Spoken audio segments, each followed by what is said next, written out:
नमस्कार, बहुत बहुत स्वागत है आपका खबरें अभी तक में। मैं हूं आपके साथ आदर्श तिवारी। अगले 20 मिनट में मैं आपको खबरें विस्तार से भी बताऊंगा, खबरें रफ्तार से भी बताऊंगा। 1 मिनट में होगी पूरी रिपोर्ट। और शुरुआत करते हैं रूस यूक्रेन के बीच चल रहे मौजूदा हालात को लेकर, क्योंकि रूस यूक्रेन के इस युद्ध में 1 महीने से ज्यादा का समय बीत चुका है, लेकिन युद्ध का ये खत्म होने का नाम ही नहीं ले रहा है। इसी बीच अब यूक्रेन भारी तबाही के इन हालात में भी रूस पर हमला बोल रहा है। दुनिया को तेल सप्लाई करने वाले रूस पर एक तरफ तो प्रतिबंधों की झड़ी लगी है, दूसरी ओर अब यूक्रेन ने भी रूस पर हमला बोल दिया है। ये पहली बार है जब युद्ध के दौरान यूक्रेन की तरफ से रूस पर एयर स्ट्राइक की गई है। रूस के शहर वोल्गोरोद स्थित एक तेल डिपो में जबरदस्त आग लगी और ये शहर यूक्रेन की सीमा से सिर्फ 12 किलोमीटर की दूरी पर है। इस हमले में शहर में भीषण आग लगी है, पूरे शहर में धुआं हो गया है। बताया जाता है कि यूक्रेन की तरफ से हेलीकॉप्टर के जरिए यहाँ पर बम गिराया गया। रूस और यूक्रेन के बीच युद्ध लंबी खिंचती जा रही है। न रूस पीछे हट रहा है और न ही यूक्रेन झुकने को तैयार है। तो वहीं रूस पर पूरी दुनिया दबाव बना रही है। G20 से रूस को बाहर करने के पक्ष में अब कनाडा भी आ गया है और इस युद्ध के दौरान कई दौर की वार्ता विफल भी रह चुकी है। देखना होगा युद्ध के नाम पर अब और कितनी तबाही होती है। रूस यूक्रेन का ये युद्ध लगातार जारी है और यूक्रेन में लगातार तबाही भी देखने को मिल रही है। सबको यही लग रहा है कि आखिर सब यही सोच रहे हैं कि ये युद्ध कब समाप्त होगा, कब वापस से यूक्रेन में शांति बहाल होगी। लेकिन दूसरी तरफ अब बात करते हैं अमेरिका से भारत आए डिप्टी एनएसए 2 दिन के भारत दौरे पर आए अमेरिका के डिप्टी एनएसए ने भारत को वार्निंग दी थी। रूस पर लगाए प्रतिबंधों का उल्लंघन करने वाले देशों को गंभीर नतीजे भुगतने के संकेत दिए, जिस पर भारत का करारा जवाब भी आया।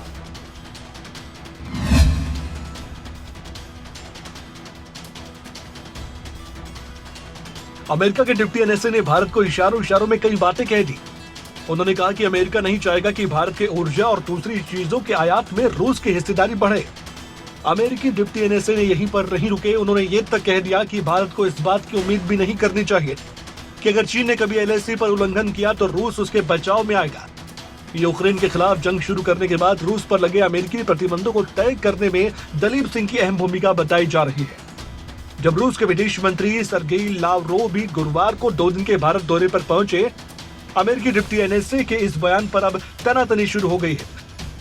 संयुक्त राष्ट्र में भारत के स्थायी प्रतिनिधि रहे सैयद अकबरुद्दीन ने ऐसे शब्दों का इस्तेमाल करने पर अमेरिकी डिप्टी एनएसए की आलोचना की है। उन्होंने ट्वीट कर लिखा, तो ये हमारा दोस्त है, ये कूटनीति की भाषा नहीं है, ये जबरदस्ती की भाषा है।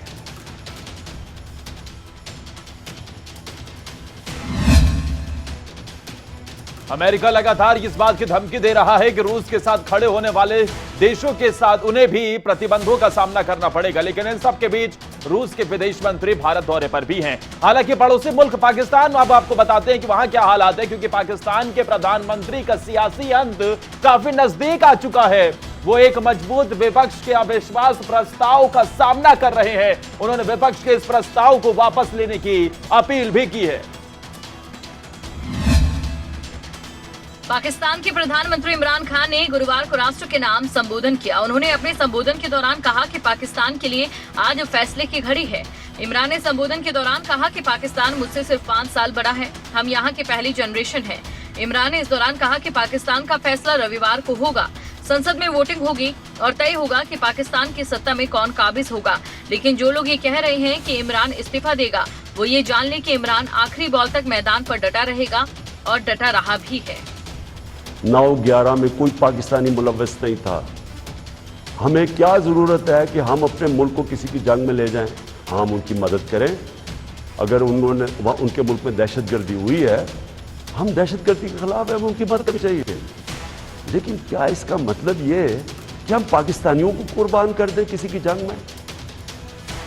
मीडिया रिपोर्ट्स के मुताबिक विपक्ष के पास जरूरी नंबर है। इसे देखते हुए इमरान खान के पास इस्तीफा देने के अलावा कोई रास्ता नहीं बचा। कभी क्रिकेट के मैदान में खूब बाउंसर और यॉर्कर मारने वाले इमरान खान इस वक्त खुद विपक्षी दलों की गुगली का सामना कर रहे हैं। अब देखने वाली बात ये होगी कि कुर्सी बचेगी या नहीं। लेकिन वहीं दूसरी तरफ भारत में प्रधानमंत्री नरेंद्र मोदी ने दिल्ली के ताल कटोरा स्टेडियम में छात्रों के साथ परीक्षा पर चर्चा की। परीक्षा पे चर्चा कार्यक्रम को लेकर गजब का उत्साह देखने को मिला। प्रधानमंत्री नरेंद्र मोदी ने दिल्ली के ताल कटोरा स्टेडियम में छात्रों के साथ परीक्षा पे चर्चा की। लाखों लोग इस सालाना कार्यक्रम के लिए अपने बहुमूल्य सुझाव और अनुभव साझा कर चुके थे। प्रधानमंत्री नरेंद्र मोदी ने 5वीं बार इस आयोजन में छात्रों को संबोधित किया। देश के कई राज्यों के राज्यपाल और कई राज्यों के मुख्यमंत्री और अभिभावक छात्र सभी इस कार्यक्रम से जुड़े। परीक्षा पे चर्चा के दौरान प्रधानमंत्री नरेंद्र मोदी ने छात्रों से संवाद करते हुए कई बातें कही और छात्रों को चिंता मुक्त किया। उतनी ही सहज दिनचर्या में आप अपने आने वाले परीक्षा के समय को भी बिताइए। हरियाणा के मुख्यमंत्री मनोहर लाल, उत्तर प्रदेश के मुख्यमंत्री योगी आदित्यनाथ भी इस कार्यक्रम से वर्चुअल तरीके से जुड़े थे। देश के शिक्षा मंत्री ने भी सभी बच्चों और छात्रों को संबोधित करते हुए कई बातें कही। शिक्षा मंत्रालय का स्कूली शिक्षा एवं साक्षरता विभाग पिछले 4 साल से इस कार्यक्रम का आयोजन करवा रहा है। इससे पहले 3 संस्करण नई दिल्ली में एक संवादात्मक टाउन हॉल प्रारूप में आयोजित किए गए थे। चौथा संस्करण पिछले साल 7 अप्रैल को ऑनलाइन आयोजित किया गया था। परीक्षा पे चर्चा कार्यक्रम अमूमन इस तरीके का ही होता है, लेकिन कोविड की वजह से इसे वर्चुअली करना पड़ा था। लेकिन इन सब के साथ आपको यह भी बता दें कि प्रधानमंत्री नरेंद्र मोदी इस मौके पर एक टीचर की भूमिका में नजर आते हैं और छात्रों को गुरु मंत्र देते दिखाई देते हैं। तो वहीं अब आगे बढ़ते हुए बात महंगाई की करते हैं, क्योंकि महंगाई की मार से आम जनता त्रस्त हो गई है। महीने के पहले ही दिन कमर्शियल रसोई गैस एलपीजी के दामों में बढ़ोतरी हुई है। कौन से शहर में क्या है दाम, इस रिपोर्ट में देखिए।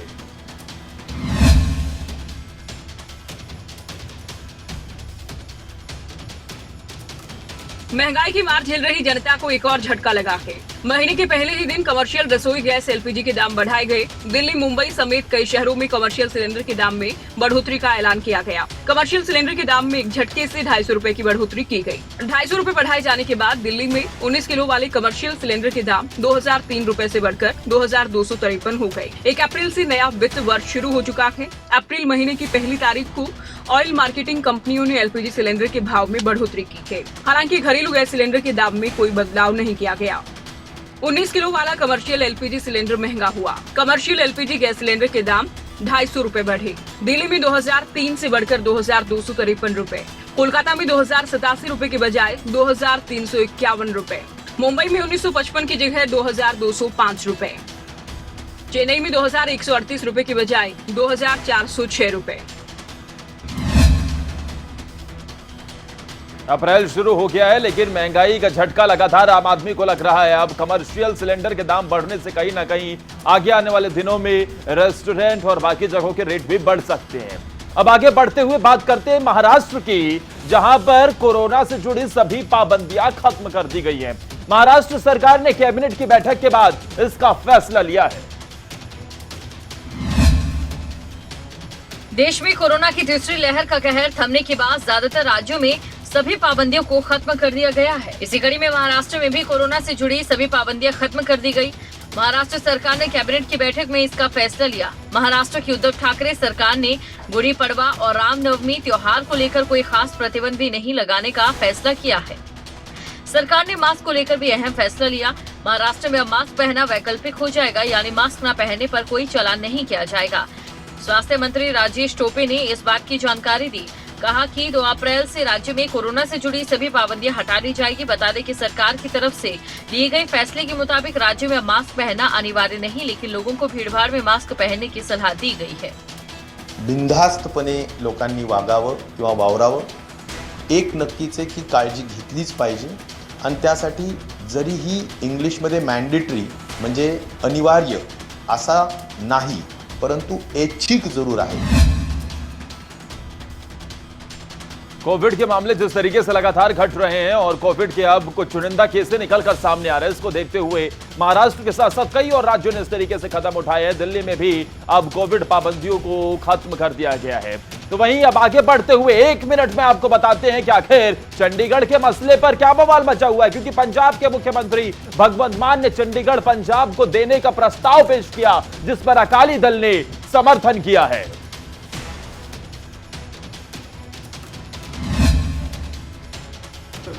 पंजाब विधानसभा के स्पेशल सेशन में मुख्यमंत्री भगवंत मान ने चंडीगढ़ पंजाब को देने का प्रस्ताव पेश किया है। कांग्रेस की तरफ से एक विधायक ने ये कहा कि पंजाब में बीजेपी को वोट नहीं मिले, इसलिए बदले की भावना से काम किया जा रहा है। हंगामे के बीच पंजाब विधानसभा के स्पीकर ने कांग्रेस से अपना विपक्षी दल का नेता बताने को कहा, जिससे कांग्रेस विधायक भड़क गए। भगवंत मान ने कहा कि जब भी किसी राज्य का बंटवारा हुआ तो राजधानी मूल राज्य के पास ही रहती है, इसलिए चंडीगढ़ पर पंजाब का दावा है। पहले भी सदन में प्रस्ताव पास कर चंडीगढ़ पंजाब को देने के लिए प्रस्ताव पास किए गए थे। पंजाब विधानसभा का स्पेशल सेशन काफी खास रहा है, लेकिन इस खास सेशन से कई बातें भी खास निकलकर सामने आई है, जिन पर हरियाणा से भी प्रतिक्रिया आना लाजमी है।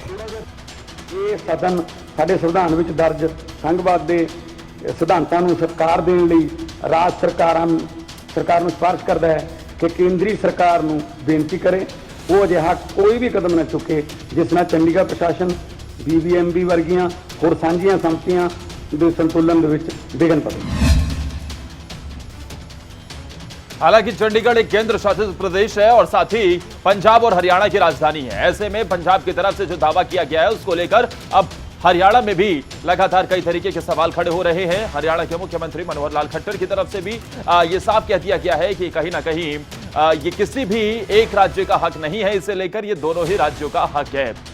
लगातार जो ये मामला गरमाता हुआ नजर आ रहा है, क्योंकि पंजाब में आज चंडीगढ़ को लेकर यह प्रस्ताव पारित किया गया, जिस पर अकाली दल का समर्थन भी मिला, जिसमें यह कहा गया कि ये जो प्रस्ताव है, ये जो चंडीगढ़ है मूल राज्य के पास ही, यानी कि जिस राज्य से अलग हुई है उसी का ही हिस्सा है। हालांकि इस पर सियासत भी जोरदार है, सब अपनी अपनी तरीके से बता रहे हैं। तो हरियाणा के सीएम मनोहर लाल खट्टर गुरुग्राम पहुंचे और कई कार्यक्रम में शामिल हुए।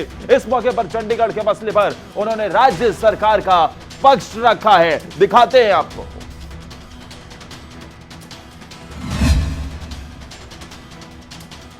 गुरुग्राम पहुंचे मुख्यमंत्री मनोहर लाल पीएम की परीक्षा पे चर्चा कार्यक्रम में शामिल हुए।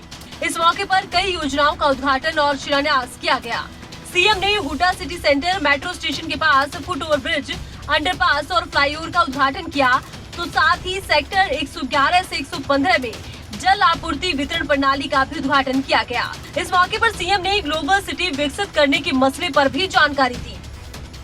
गुड़गांव में ग्लोबल सिटी उसकी डेवलपमेंट करने के लिए हमने एक कंसल्टेशन मीटिंग जो देश भर के बड़े प्रमुख बिल्डर्स, रियल एस्टेट कंपनीज, उन लोगों ने इससे बातचीत की। वहीं चंडीगढ़ के मसले पर बोलते हुए सीएम ने पंजाब के प्रस्ताव को एक तरफा बताते हुए चंडीगढ़ को दोनों राज्यों की राजधानी बताया। सीएम ने चंडीगढ़ को लेकर हरियाणा का रुख साफ कर दिया, लेकिन अभी ये मामला इतनी आसानी से शांत होता नहीं दिख रहा। तो चंडीगढ़ का ये जो मसला है अभी फिलहाल इतनी आसानी से शांत होता हुआ नजर नहीं आ रहा, क्योंकि आने वाले दिनों में इस पर सियासत और तेज हो सकती है। उधर अब बात आगे बढ़ते हुए सिरसा की करते हैं, जहां आम आदमी पार्टी आने वाले 15 दिनों में मेगा सदस्यता अभियान चलाएगी, ताकि पार्टी में ज्यादा से ज्यादा वर्कर जुड़ सके। हरियाणा में आम आदमी पार्टी का कुनबा बढ़ता जा रहा है। पार्टी आने वाले विधानसभा चुनाव में जोर शोर से उतरने को तैयार है। इसी कड़ी में आम आदमी पार्टी सिरसा में अगले 15 दिनों तक मेगा सदस्यता अभियान चलाएगी। इस अभियान में पंजाब और दिल्ली के विधायकों की ड्यूटी लगाई गई है। सिरसा में मंगोलपुरी से विधायक राखी बडलान, तलवंडी साबो से बलजिंदर कौर और लांबी से गुरमीत सिंह इस अभियान की कमान संभालेंगे। पश्चिमी हरियाणा जोन के अध्यक्ष लक्ष्य गर्ग ने इस बात की जानकारी दी है। वो पंजाब के अंदर हुई और उसी उम्मीद का कारण है कि आज पंजाब के बाद पूरे देश में और हरियाणा में भी जो माहौल है वो बहुत गर्म हो चुका है, राजनीतिक माहौल, और लगातार आम आदमी पार्टी के अंदर 5 से 6 हज़ार ज्वाइनिंग लगातार डेली बेसिस पे हो रही है। पंजाब में मिली प्रचंड जीत के बाद आम आदमी पार्टी हरियाणा में पैर जमाने की कोशिश में है। इसी कोशिश में केजरीवाल की आम आदमी पार्टी कितनी कामयाब होगी ये तो आने वाला वक्त बताएगा, लेकिन आम आदमी पार्टी के बढ़ते कुनबे से कई राजनीतिक दलों में बेचैनी जरूर बढ़ गई है।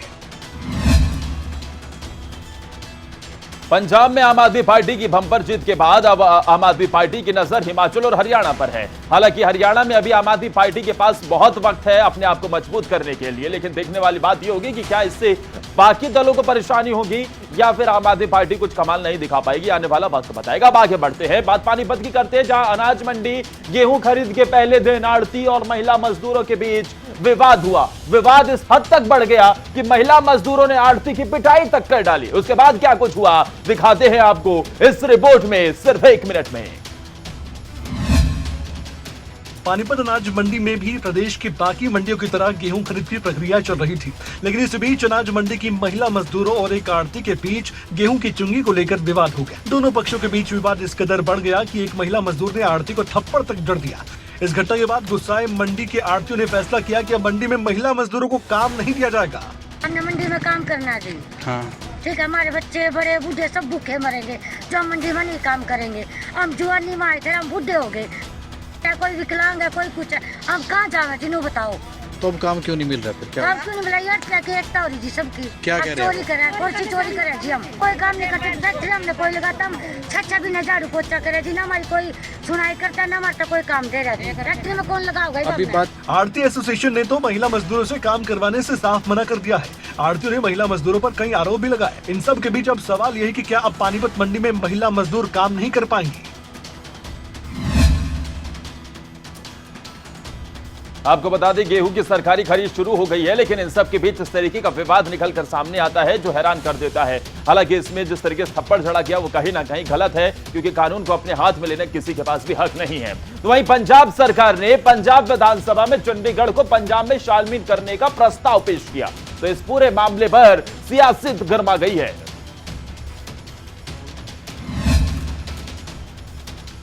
पंजाब और हरियाणा एक बार फिर से आमने सामने होने वाले हैं। पंजाब हरियाणा के बीच पहले से ही कई दशकों से SYL का मुद्दा चल रहा था, और अब तो पंजाब और हरियाणा चंडीगढ़ को लेकर आमने सामने होने वाले हैं। पंजाब के मुख्यमंत्री भगवंत मान ने पंजाब विधानसभा में चंडीगढ़ को पंजाब में शामिल करने का प्रस्ताव पेश किया है, जिस पर अभय चौटाला ने प्रतिक्रिया दी है। अभय चौटाला की माने तो ये आम आदमी पार्टी का पॉलिटिकल स्टंट है। अभय चौटाला ने यह भी बताया कि इस मसले पर उन्होंने CM मनोहर लाल को खत लिखा है और पंजाब के इस एक्शन पर कड़ा संज्ञान लेने की बात कही है। वहीं अभय चौटाला ने SYL के मुद्दे पर भी CM मनोहर लाल को अपना स्टैंड स्पष्ट करने की बात कही। अभय चौटाला ने SYL के मुद्दे पर बात करते हुए हरियाणा सरकार पर निशाना भी साधा। वहीं अभय चौटाला ने SYL के मुद्दे पर बात करते हुए हरियाणा सरकार पर निशाना भी साधा। कुल मिलाकर एक और तो अभय चौटाला ने चंडीगढ़ के मसले पर अपनी बात रखी, तो वहीं दूसरी ओर CM मनोहर लाल पर शब्दों ही शब्दों में निशाना भी साधा है।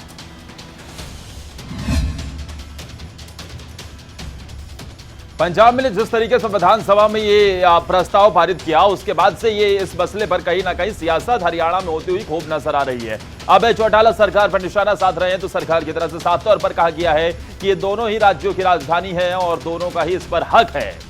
वहीं नूह से ताल्लुक रखने वाले शहबाज अहमद का IPL में धमाकेदार प्रदर्शन देखने को मिला। शहबाज ने कोलकाता के खिलाफ बल्ले से चमक बिखेरी। रॉयल चैलेंजर्स बेंगलुरु के ऑलराउंडर शहबाज अहमद की बल्लेबाजी की हर तरफ चर्चा है। शहबाज ने कोलकाता के खिलाफ 27 रनों की अहम पारी खेली। 2 करोड़ 40 लाख रुपए में बिकने वाली शहबाज ने अपनी टीम के लिए एक मैच जिताया। अभी उनका बेहतरीन प्रदर्शन बाकी है। गेंद और बल्ले के अलावा फील्डिंग में भी वो सबका ध्यान खींचेंगे, ये कहना है उनके कोच और चाचा मास्टर फारूक का। IPL जो दुनिया का सबसे बड़ा फॉर्मेट है T20 क्रिकेट का, उसमें पहुंचकर एक बेहतरीन पारी खेली है, और ये इतनी छोटी पारी नहीं थी।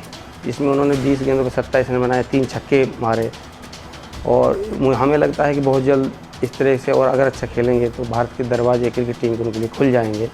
बाएं हाथ के बल्लेबाज शहबाज अहमद ने अभी तक IPL में 15 मुकाबले खेले हैं। इन 15 मुकाबलों में उनके नाम 10.88 की औसत से 87 रन हैं। गेंदबाजी में 9 विकेट हैं। शहबाज के नाम रणजी ट्रॉफी में एक हैट्रिक भी है। वो भारतीय ऑलराउंडर और चेन्नई सुपर किंग्स के मौजूदा कप्तान रविंद्र जडेजा को अपना रोल मॉडल मानते हैं। IPL में खेलने वाली ये खिलाड़ी आगे चलकर अंतर्राष्ट्रीय क्रिकेट में भारत का भी प्रतिनिधित्व करते हुए नजर आते हैं।